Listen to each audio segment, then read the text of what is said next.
नमस्कार दोस्तों, परीक्षा भ्रमण में आपका स्वागत है। आज हम लोग पढ़ने वाले हैं बौद्ध महासंगीतियाँ।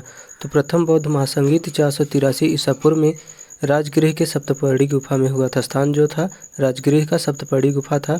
यहाँ पे प्रथम बौद्ध महासंगीत हुई थी। उस समय शासक हुआ करता था अजातशत्रु हर्यक वंश का शासक था। इसकी अध्यक्षता महाकश्यप ने की थी।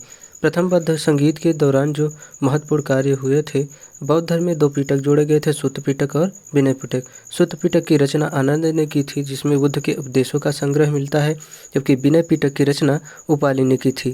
द्वितीय बौद्ध संगीत 383 ईसा पूर्व में स्थान वैशाली में हुआ था।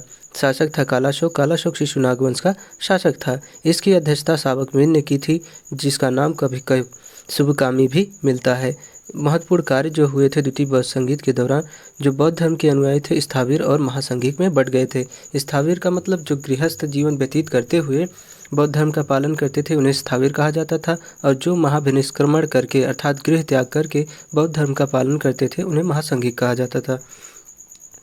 तृतीय बौद्ध संगीत की बात करते हैं तो 251 ईसा पूर्व में पाटलिपुत्र में हुआ था। शासक था अशोक मौर्य वंश का शासक था। इसकी अध्यक्षता मोगल पुत्र तीसरा ने की थी।